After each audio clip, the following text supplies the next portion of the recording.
नमस्कार, एनटिभी कोहलपुर समाचारमा स्वागत छ। म सदीक्षा शाह। चाडपर्व संस्कृति र परम्पराहरू हाम्रा सम्पत्ति हुन्। यस्ता पर्वले सामाजिक एकता, सहिष्णुता र आत्मीयतालाई जोगाएर राखेका हुन्छन्। एउटै पर्व भिन्न भूगोलमा भिन्न जाति र समुदायले भिन्न स्वरूपमा उल्लासका साथ मनाउने नेपालको सांस्कृतिक विशेषता हो। यसको संरक्षण र सम्वर्धन जरुरी छ। आजको समाचारमा थारू समुदायले सखिया नाच्दा, मगर समुदाय कोडा नृत्यमा झुम्दै गरेका प्रसङ्ग र मेला महोत्सवका रमाइला दृश्य सहित देश विदेश र खेलकुदका विविध खबरहरू हुनेछन्। तर सुरुमा प्रमुख समाचार। आज माघे संक्रान्ति पर्व देशका विभिन्न समुदायले आफ्नै परम्परागत शैलीमा पर्व मनाइयो। विभिन्न स्थानमा मेला महोत्सवको उत्सव। पश्चिम नेपालका थारू बाहुल्य क्षेत्रमा माघी पर्वको रौनक। लुम्बिनी प्रदेशका मगर बस्तीहरूमा पनि संक्रान्ति चाडको चहल पहल उस्तै। आगामी माघ 11 गते हुने राष्ट्रिय सभा सदस्यको निर्वाचनको लागि भोलिदेखि आचार संहिता लागू हुने। उम्मेद्वारले गर्न नहुने कुराहरूको सूची प्रकाशन।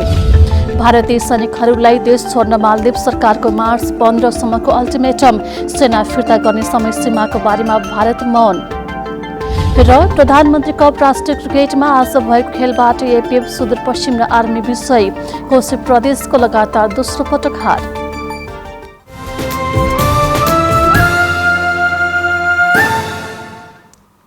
समाचार अब विस्तारमा। आज माघे संक्रान्ति पर्व देशका विभिन्न जात जाति र समुदायले आफ्नै धार्मिक तथा परम्परागत रूपमा मनाएका छन्। थारू समुदायले नयाँ वर्षको रूपमा माघ मनाएको छ भने मगर समुदायले आज संक्रान्ति मनाएको छ। यस वर्षदेखि कुमाल समुदायले समेत पहिलो पटक मेला आयोजना गरेर माघे संक्रान्ति मनाएको छ। सौरमास अनुसार माघ महिनाको पहिलो दिन मनाइने माघे संक्रान्ति पर्व स्नान, जप, तप, ध्यान, साधना, दान गरी मनाइएको छ। आज देवघाट, त्रिशुली, कालीगण्डकी, बागमती, इन्द्रावती, त्रिवेणी, रेडी लगायतका स्थानमा भक्तजनको भव्य भेट लागेको छ। सूर्य धनु राशिबाट मकर राशिमा प्रवेश गर्ने भएकोले आजको दिनलाई मकर संक्रान्ति पनि भन्ने गरिन्छ। आजबाट सूर्य उत्तरायण हुने भएकोले दिनभन्दा रात छोटा हुँदै जाने मान्यता छ। तराईवासीले माघ 1 गतेलाई नहान अर्थात् नुहाउने पर्वका रूपमा समेत मनाउँदछन्। आज बिहानै तीर्थस्थलमा गई स्नान गरेर तिल दान गर्नाले सुन दान गरी सरहको पुण्य प्राप्त हुने धार्मिक विश्वास छ। माघे संक्रान्तिमा का दिन आज घिउ, चाकु, तिलका लड्डु, खिचडी, सकरखण्ड, तरुल लगायतका परिकार पनि खाने चलन रहिआएको छ। माघे संक्रान्ति पर्वको अवसरमा सरकारले आज सार्वजनिक बिदा समेत दिएको थियो। पश्चिम तराईका थारू समुदायमा माघीको रौनक छाएको छ। थारू समुदायले माघलाई नयाँ वर्षको रूपमा मनाउँदैछन्। दाङ, बाँके, बर्दिया, कैलाली र कञ्चनपुरका थारू गाउँमा माघीको उल्लास, रौनक र चहल पहल बढेको छ।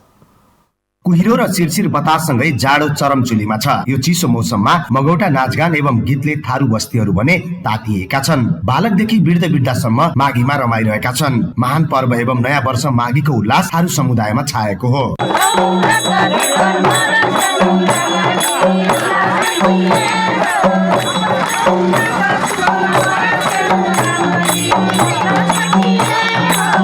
थारू बस्ती मगौटा नाच, धमार, धमरू गीतले गुन्जयमान बनेका छन्। थारू समुदायमा पुष अन्तिम दिनदेखि माघ 2 गतेसम्म माघी पर्व धुमधामसँग मनाउने प्रचलन छ। यो पर्वको पहिलो दिन पुष मसान्त हो। माघको पहिलो दिन थारू सम्बतको पहिलो दिन हुने गरेकाले यस दिन वर्षभरिको दुःख पीडा बिर्सेर रमाउने परम्परा छ। माघ 1 गते थारू समुदायको नयाँ वर्ष सुरु हुने हुँदा यो समुदायका मानिसहरू नुहाइ धुवाइ गरेर आफूभन्दा ठुलालाई ढोक सलाम गर्ने र सानालाई आशीर्वाद दिने गर्छन्। 1 गते हामी चाहिँ बिहानै उठेर नुहाइ धुवाइ गर्छौँ। नुहाइ धुवाइ गरिसकेपछि हामी चाहिँ नुन र चामललाई छुन्छौँ। नुन र चामललाई छोइसकेपछि त्यो नुन चामल छोएको नुन चामल चाहिँ विवाह गरेको छोरीहरूलाई चाहिँ पैसा थपेर अथवा चामल थपेर उहाँको घरमा जुन पैसा अथवा चामल हामी जति हुन्छ हामी पठाउँछौँ।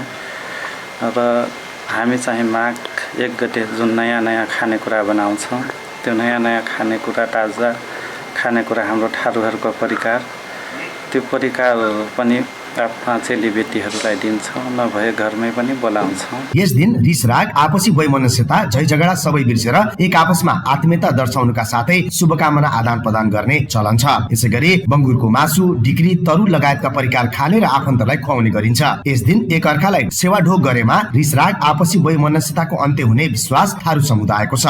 गाउँभरि मनै हाम्रा सुगर हाम्रो सबजना बट्ठी हाम्रा अब किलो हिसाबमा हमारे पसिरी हिसाबमा रहत हमारे चौधरी के चलन रीति रिवाज पुर्खौँदेखि से पुस्तौँदेखि से हमार आयल हो। माघी थारू समुदायका लागि स्वतन्त्रताको पर्व पनि हो। माघबाट जीवनको नयाँ अध्याय सुरु हुने गरेका कारण नाचगान गरेर स्वतन्त्रताको पर्वको रूपमा यो पर्व मनाउने परम्परा रहँदै आएको छ। माघ 2 गते अर्थात् माघ पर्वको अन्तिम दिन खोज्नी बोज्नी गर्ने गरिन्छ। यस दिन अघिल्लो आर्थिक वर्षको समीक्षा गर्दै नयाँ वर्षका लागि योजना बनाउने गरिन्छ। यसै गरी यही दिन गाउँको नेतृत्व गर्ने भलबन्चा, चौकीदार लगायतका व्यक्तिहरू चयन गर्ने चलन पनि थारू समुदायमा रहेको छ।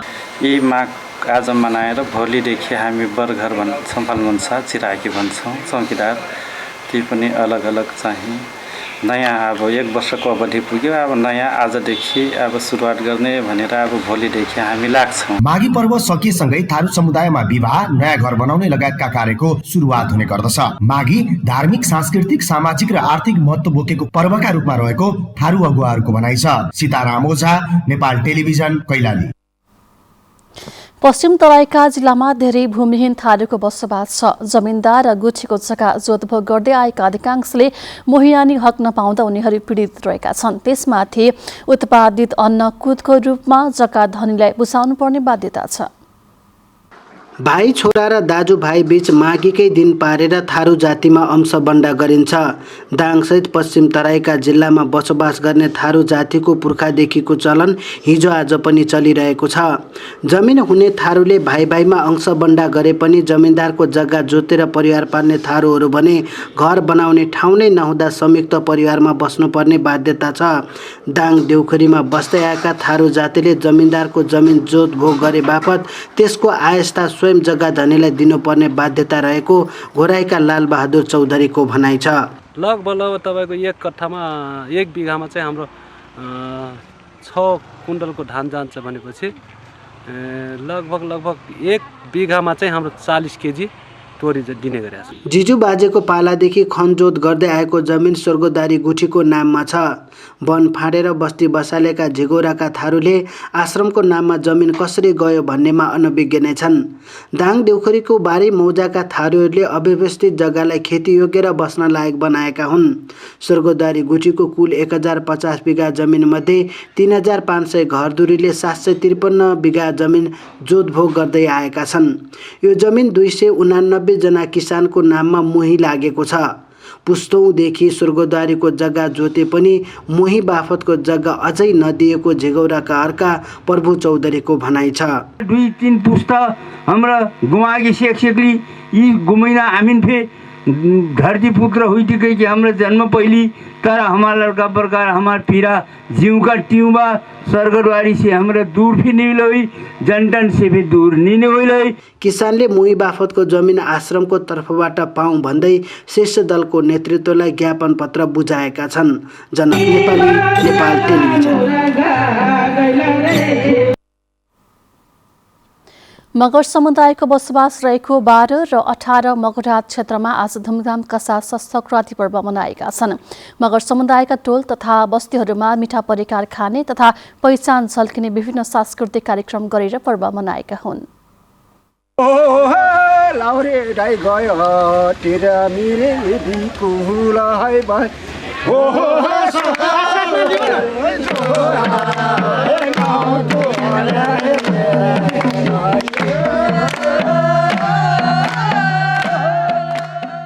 पाल्पा, गुल्मी, अर्घाखाँची, स्याङ्जा लगायतका मगर समुदायको बसोबास रहेका जिल्लाहरूमा माघे संक्रान्ति भने मकर संक्रान्ति अर्थात् माघे संक्रान्ति मनाउने प्रचलन छ। मगरहरूले राष्ट्रिय पर्वका रूपमा मनाउने माघे संक्रान्तिको अवसरमा आफन्तहरू जम्मा भएर मिठा परिकार खाने र सांस्कृतिक कार्यक्रम गर्ने गरिन्छ। खास गरी यो अवसरमा आफन्त बीचको भेटघाट मात्र नभएर मगरी वेशभूषा, कला संस्कृति झल्किने बाजागाजा र नाचगान गरी रमाइलो पनि गर्ने गरिन्छ। यस्तै दिदी बहिनीलाई माइतीमा बोलाएर मिठा परिकारहरू विशेष गरी बनतरुल, खिचडी, बटुक, सकरखण्ड, विभिन्न जनावरको मासु, सेलरोटी लगायत परिकार बनाएर खुवाउने गर्दै पर्व मनाइन्छ। मेला पर्व भनेर यो सबभन्दा ठुलो पर्व भनेर मान्छौँ र हामीले यहाँ के गर्छौँ भन्नुहुन्छ भने हामीले बटुकहरू, माछा मासुहरू गरेर यो चेलीबेटीहरू सबै भेला गराएर मान्ने चलन छ। सकरखण्ड भन्छ भन्दा हामीले त्यसैमा त्यो उहिलेदेखि अब त्यो बटुकहरू गर्ने खानेकुरा अनि यसै भेटघाट दिदी बहिनी दाजुभाइहरू यसो भेटघाट कार्यक्रम हुन्छ। मगर समुदायमा जेठी माइली र कान्छी गरी 3 दिनसम्म यो पर्व मनाउने चलन छ। माघे सङ्क्रान्तिको अवसरमा मगरी संस्कृति झल्किने झ्याउरे, मारुनी, झाम्रे, घाटु, सालैजो जस्ता नाचहरू नाच्ने र रमाइलो पनि गरिने हुँदा पर्वको मौलिक पक्षसँगै संस्कृति संरक्षणमा समेत यो पर्वले टेवा पुगेको मगर समुदायका अगुवाहरू बताउँछन्। राष्ट्रिय जनगणना 2078 का अनुसार पाल्पामा 53.03% मगर समुदायको बसोबास रहेको छ। सबैभन्दा धेरै जनसङ्ख्यामा रहेका मगरहरूले हराउने अवस्थामा रहेका विभिन्न नाच र मौलिकताको संरक्षणका लागि पनि पहल गर्न विज्ञहरूले सुझाव दिएका छन्। कमल अधिकारी, नेपाल टेलिभिजन, लुम्बिनी प्रदेश, पाल्पा। माघे सङ्क्रान्ति पर्वको अवसरमा पश्चिम नेपालका विभिन्न स्थानमा मेला लागेको छ। पर्वको अवसरमा विभिन्न स्थानका धार्मिक तथा पर्यटकीय क्षेत्रमा मेला लाग्ने गरेको छ। द्वापर युगसँग सम्बन्ध जोडिएको दाङको पवित्र धार्मिक तीर्थस्थल रिहारमा सहित 12 कुदे दहमा भव्य मेला लागेको छ भने 3 जिल्लाको सङ्गम स्थल ऐतिहासिक क्षेत्र धाम गुल्मीको रुरु स्थित रिडीमा माघे सङ्क्रान्तिको अवसरमा मेला लागेको छ। किसानको समृद्धि र सन्तान प्राप्तिसँग आस्था जोडिएको रिहारमा सदियौदेखि माघे सङ्क्रान्तिमा मेला लाग्दै आएको छ। पाल्पा र स्याङ्जाको सङ्गम स्थल रुरु क्षेत्र गाउँपालिकाको रिडीमा माघे सङ्क्रान्तिको अवसरमा कालीगण्डकी नदीमा नुहाउने तथा मेला अवलोकन गर्नेहरूको बिहानैदेखि घुइँचो लागेको छ। यस्तै थारू जातिको महान पर्व माघेको सुरुवातसँगै ठाकुर बाबा मन्दिर बर्दियामा पूजापाठ गर्ने श्रद्धालु भक्तजनहरूको पनि घुइँचो लाग्यो भने बझाङको धार्मिक तीर्थस्थल तपोवनमा पनि यो वर्ष मेला लागेको छ। रुरु क्षेत्रधाम रिडीमा लाग्ने विशेष मेलामा स्थानीय घरेलु उत्पादन र हातले बनाइएका सामानको राम्रो किनबेच भएको छ। डोको, डालो, सुपो, ठेकी, ओखरको घाँची, राडीपाखीको व्यापार राम्रो भएको व्यवसायीहरूको भनाइरहेको छ। रुकुम, रोल्पा, जुम्ला, दार्चुला, बाग्नुबाट ल्याइएका स्थानीय उत्पादनलाई उपभोक्ताले मन पराएका कारण राम्रो मूल्य समेत पाएको राडीपाखी बिक्रीका लागि रुकुमबाट आउनुभएका व्यापारी शमशेर विक्रम शाहीले बताउनुभयो। बाँसबाट निर्मित सामान र राडीपाखी बेच्ने व्यापारीले 5-10 हजारदेखि 2-3 लाखसम्मको सामान माघे सङ्क्रान्तिका बेला रिडीमा बेच्न ल्याएको बताएका छन्। समाचारको क्रम जारी नै छ, एकैछिनको विश्राम।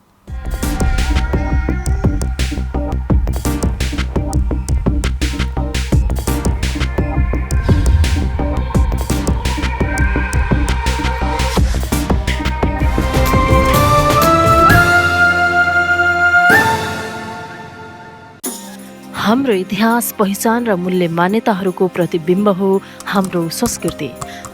तर द्रुत गतिमा परिवर्तन भइरहेको संसारमा हामीहरूले आफैलाई सोधौँ, के हामीले हाम्रो संस्कृति जोगाउन पर्याप्त प्रयासहरू गरिरहेका छौँ? विश्वव्यापीकरण र प्रविधिको विकास सँगसँगै हाम्रो सांस्कृतिक सम्पदा र संस्कृतिहरू बिर्सिने जोखिममा छन्। परम्परागत प्रचलन, भाषा र वेशभूषाहरू लोप हुँदै गइरहेका छन्। तर आशा छ चाडपर्वहरूदेखि लिएर धार्मिक स्थलहरू र कलाकृतिहरूको संरक्षण गर्न र यसको प्रवर्धन गर्न मानिसहरू एकजुट भइरहेका छन्। हाम्रो संस्कृतिको संरक्षणले हामीलाई हाम्रो विगतलाई सम्मान गर्न मात्र होइन, यसले रचनात्मकतालाई पनि प्रेरित गर्दछ र आर्थिक विकासका लागि पनि आधार हो। हाम्रो सांस्कृतिक सम्पदा एक पुस्तादेखि अर्को पुस्तामा हस्तान्तरण हुने हुँदा यो हामी र हाम्रो प्रयासमा निर्भर छ। आओ आफ्नो पहिचान र संस्कृतिलाई संरक्षण गर्न एकजुट हौँ।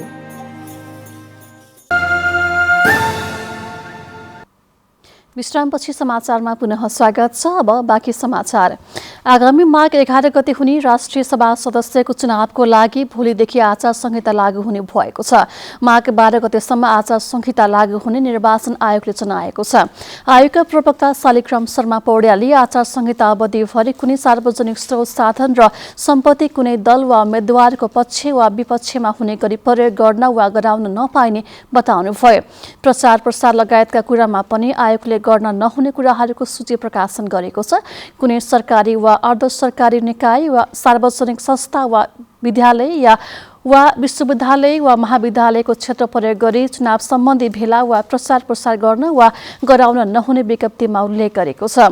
राजनैतिक दल वा उम्मेद्वारको चुनाव चिन्ह अंकित कुनै सामग्री उत्पादन गर्न, प्रयोग गर्न, बिक्री वितरण गर्न वा प्रदर्शन गर्न वा गराउन नहुने कानुनी व्यवस्था छ। गरौँ योग रहौं निरोग भन्ने मूल नाराका साथ आज राष्ट्रिय योग दिवस मनाइएको छ। दिवसको अवसरमा योग समिति नेपालले बाँकेको नेपालगञ्जमा विभिन्न कार्यक्रम गरेको छ। योग मानव जीवनका लागि उपयुक्त भएको सहभागीहरूले निष्कर्ष निकालेका छन्। गरौँ योग रहौं निरोग भन्ने मूल नाराका साथ 9औं राष्ट्रिय योग दिवस 2080 नेपालगञ्जमा मनाइएको छ। योग समिति नेपालको आयोजनामा नेपालगञ्ज उपमहानगरसँगको सहकार्यमा सो दिवस मनाइएको हो। योग समिति नेपालका अध्यक्ष तथा योग गुरु डाक्टर गिरिराज भट्टराईले नियमित योग बिनाको जीवनशैली अब कल्पना पनि गर्न नसकिने बताउँदै नेपालगञ्जका विभिन्न स्थानमा नियमित योग गराउँदै योग संस्कृतिको विकास गर्दै आएको बताउनुभयो। उहाँले योग राज्यको प्राथमिकतामा नपरेको गुनासो समेत गर्नुभयो। योगको लागि एउटा कागजमा देखिएको छ तर व्यवहारमा गर्नका लागि जुन अख्तियारी पाएको व्यक्तिहरू छ उहाँहरूबाट यसको सही तरिकाले कार्यान्वयन भएको छैन। कार्यक्रममा नेपालगञ्ज उपमहानगरका नगर प्रमुख प्रशान्त विष्टले मानव जीवनलाई स्वस्थ, सन्तुलित, तन्दुरुस्त र सुन्दर बनाउन योग अपरिहार्य रहेको बताउनुभयो। नेपालगञ्ज उपमहानगरले नगरवासीलाई योगको महत्त्व बुझाउन योग समिति नेपालसँग सहकार्य गरेको स्पष्ट पार्नु। रोग लागिसकेपछि होइन, उपचारात्मक भन्दा पनि प्रवर्धनात्मक रूपले प्रमोसन रूपले अगाडि बढ्यौँ भने, रोगै लाग्न दिएनौँ भने त्यो सबैभन्दा बढी उत्तम हुन्छ। सो अवसरमा नरेन्द्रपुर गाउँपालिकाका अध्यक्ष मोहम्मद इस्तियाक अहमद शाहले नियमित योगले मात्र मानव जीवन स्वस्थ रहन सक्ने कुरामा जोड दिँदै आफ्नो दैनिक जीवनको केही समय योगका लागि छुट्याएर स्वस्थ जीवनशैली अपनाउन आग्रह गर्नुभयो। उहाँले जुन तपाईँले दिइरहेछ त्यो जीवनको लागि उपहार हो, बच्चाको लागि उपहार हो। आजकल जुन जीवन छ त्यसमा तनाव धेरै छ, त्यसको लागि पनि योगा गर्नै पर्छ।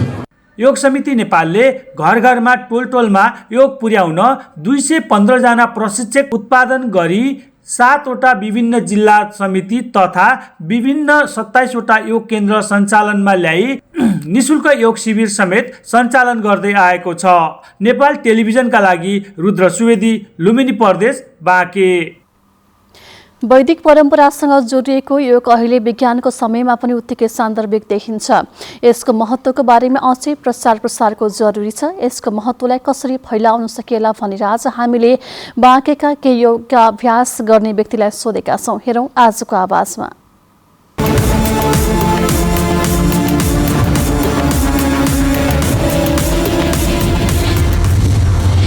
योग चाहिँ अत्यन्तै आवश्यक छ, किन भन्दा हामीले कुनै पनि सवारी साधनहरू गाडीहरू चलाउँछौँ नि, त्यसको पनि एउटा निश्चित समयपछि हामीले सर्भिसिङमा लैजान्छौँ र त्यो गाडी ठिक भए नभएको हामीले सर्भिसिङ गर्न लगे जसरी नै शरीर पनि हामीले चाहिँ एउटा चाहिँ टाइममा चाहिँ शरीरको स्वस्थ हुनको लागि हो। शरीरलाई हामी बिरामी नभइकन नै राम्रो कन्डिसनमा हुँदादेखि नै हामीले आफ्नो शरीरको ख्याल गरेर चाहिँ दैनिक बिहान योगमा आउने कमसेकम आधी घन्टा 1 घन्टाको समय चाहिँ हामीले योगलाई दिन सक्यौँ भने चाहिँ हाम्रो शरीर, मन, आत्मा एकदमै फुर्तिलो हुन्छ। नागरिक स्तरबाट सम्पूर्ण स्थानीय निकाय, विद्यालय, टोल छिमेक सम्पूर्ण स्तरमा चाहिँ योग प्रशिक्षकहरू उत्पादन गर्न, उत्प्रेरित गर्न, यसको प्रचार प्रसार र आवश्यक बजेटको पनि व्यवस्था गरिनुपर्दछ।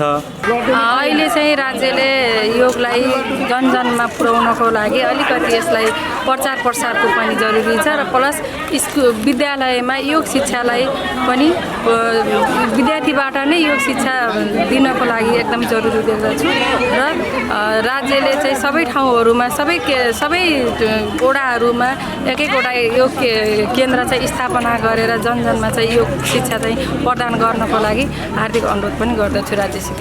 अब यसमा चाहिँ जमघट हुने सबैजना भेला हुने मौका अलिकति नपाइने अगाडि पछाडि अलिकति नहुने भएको हुँदाखेरि यसलाई चाहिँ अलिकति परिमार्जित हिसाबले नेपाल सरकारले दिएर अलिक फरक समय गर्मी महिना जस्तोमा गराउन सक्ने अवसरहरू रहेछ भनेपछि त्यसो गर्दाखेरि असाध्यै राम्रो हुन्थ्यो। योगले साँच्चै नै मन मस्तिष्कलाई चाहिँ स्वस्थ राख्नका लागि धेरै नै मद्दत गर्छ र म पनि 1 वर्षदेखि यो योग अभ्यास गरिरहेको छु र प्रशिक्षकको रूपमा छु। त्यसले गर्दा तनाव शारीरिक तनाव कम गर्नका लागि दिनभरि काममा ऊर्जा गर्नका लागि मन स्वस्थ रहेर काममा पनि प्रभावकारिता बनाउनका लागि एकदमै मद्दत गर्छ। त्यसकारणले बिहान सुतेर जाने समयमा हामी सबैजनाले योग गर्नुपर्छ। एक व्यक्तिबाट अर्को व्यक्तिबाट समाज हुँदै देश सम्पूर्णलाई एक आपसमा जोड्ने काम गर्छ र यसले हाम्रो शरीरको शुद्धता मन शुद्धिकरण शरीर शुद्धिकरण र भित्रका अङ्गहरू प्रत्येक अङ्गहरूलाई शुद्धिकरण गर्ने काम गर्छ र योगले हामीलाई जोड्ने काम गर्दै पनि योगले हामीलाई नसर्ने रोगहरूबाट एकदमै बचाएर राख्छ। योग गरौँ र स्वस्थ रहौँ, आफू स्वस्थ रहौँ, परिवारलाई स्वस्थ राखौँ।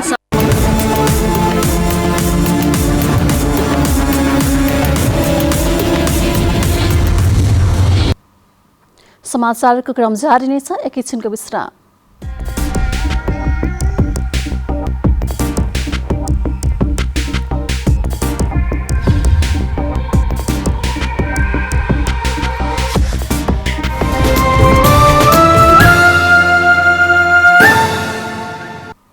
तपाईँ एनटिभीको होलपुर हेर्दै हुनुहुन्छ। अब बाँकी समाचार। सल्यानको शीतलपाटीमा रहेको साल ट्रेडिङ कर्पोरेसन लिमिटेडको शाखाले म्याद गुज्रिएको रासायनिक मल सहकारी मार्फत किसानलाई बिक्री गर्दै आएको छ।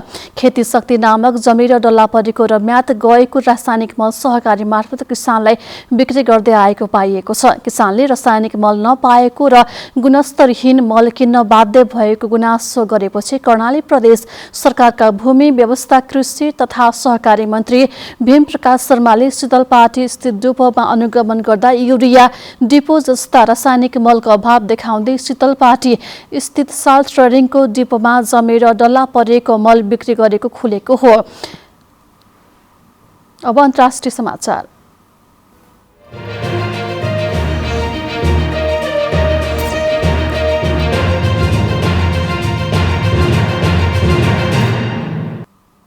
मालदिप्सले भारतीय सैनिकहरूलाई देश छोड्न मार्च 15 सम्मको अल्टिमेटम दिएको छ। मोहम्मद मोइसु सरकारले भारतीय सैनिकहरूलाई मार्च 15 सम्ममा मालदिप्स छाड्न भनेको हो। उद्धार तथा मानवीय सहायताका लागि भन्दै अहिले 88 जना भारतीय सैनिक मालदिप्समा रहेका छन्। ती जनाले मार्च 15 सम्ममा फिर्ता हुन मालदिप्स सरकारले भारतीय सरकारलाई भनेको छ। दुवै देशको उच्च स्तरीय कोर ग्रुपको बैठकमा 30 जना फिर्ता गर्ने प्रक्रिया सुरु गर्न दुवै देश सहमत भएको मालदिप्सको विदेश मन्त्रालयले जनाएको छ। तर भारतीय विदेश मन्त्रालयले जारी गरेको विज्ञप्तिमा भने भारतीय सेना फिर्ता गर्ने समय सीमाबारे केही उल्लेख छैन। अब आर्थिक समाचार।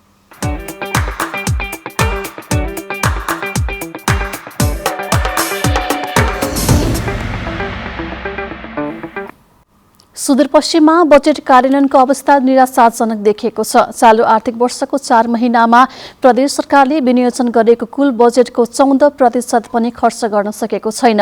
यो अवधिमा 50% बजेट कार्यान्वयन भइसक्नु पर्नेमा 13.19% मात्रै कार्यान्वयन भएको पाइएको हो। सुदूरपश्चिम प्रदेश सरकारले चालु आर्थिक वर्षका लागि 29 अर्ब 24 करोड 52 लाख 50 हजार बजेट विनियोजन गरेको छ। चालुतर्फ 11 अर्ब 93 करोड 90 हजार र पुँजीगततर्फ 17 अर्ब 1 करोड 51 लाख 60 हजार बजेट विनियोजन गरेको छ। तर आर्थिक वर्षको आधा समय सकिँदा पनि बजेट कार्यान्वयनको अवस्था निराशाजनक देखिएको छ। कुल बजेटको 13.19% मात्रै प्रदेश सरकारले खर्च गर्न सकेको हो। अब खेलकुद समाचार।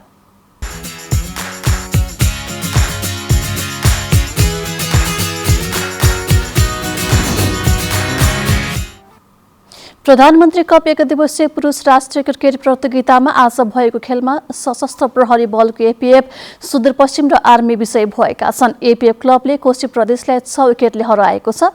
एपीएफ क्लबको यो लगातार दोस्रो जित हो। अर्को खेलमा सुदूरपश्चिम प्रदेशले लुम्बिनी प्रदेशलाई 5 विकेटले पराजित गरेको छ। सुदूरपश्चिम प्रदेशले आफ्नो पहिलो खेलमै जित हात पारेको हो। दोस्रो खेल खेलेको लुम्बिनी प्रदेशको भने यो पहिलो हार हो। अर्को खेलमा त्रिभुवन आर्मी क्लबले माथि 126 रनको फराकिलो जित निकालेको छ। टस हारेर ब्याटिङको निम्तो पाएको त्रिभुवन आर्मीले निर्धारित 50 ओभरमा अल आउट हुँदै 320 रन बनाएको थियो।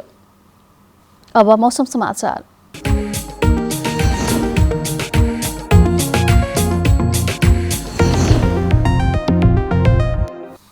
हाल देशभर पश्चिमी वायुको आंशिक प्रभाव परेको छ। यही प्रभावले दिउँसो देशको पहाडी भूभागमा आंशिकदेखि सामान्य बदली रही बाँकी भूभागमा मौसम मुख्यतया सफा रह्यो। आज राति पनि देशको पहाडी भूभागमा आंशिकदेखि सामान्य बदली रही बाँकी भूभागमा मौसम सामान्यतया सफा रहनेछ। अब मौसम सम्बन्धी थप विवरण।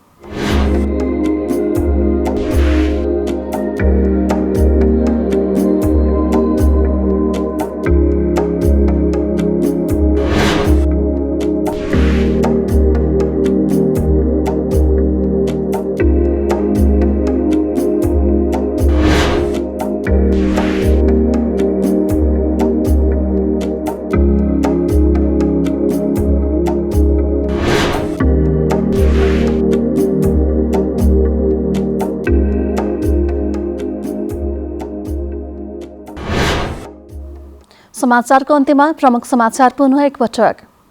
आज माघे संक्रान्ति पर्व देशका विभिन्न समुदायले आफ्नै परम्परागत शैलीमा पर्व मनाए। विभिन्न स्थानमा मेला महोत्सवको उत्सव। पश्चिम नेपालका थारू बाहुल्य क्षेत्रमा माघी पर्वको रौनक। लुम्बिनी प्रदेशका मगर बस्तीहरूमा पनि संक्रान्ति चाडको चहल पहल उस्तै। आगामी माघ 11 गते हुने राष्ट्रिय सभा सदस्य निर्वाचनको लागि भोलिदेखि आचार संहिता लागू हुने, उम्मेद्वारले गर्न नहुने कुराहरूको सूची प्रकाशन।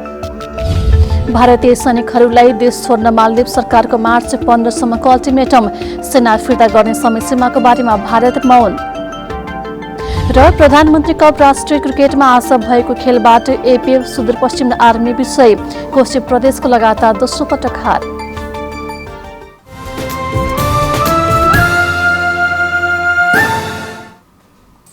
हवस् त अहिलेलाई समाचारको सिलसिला यति नै। बिदा दिनुहोस्। नमस्कार।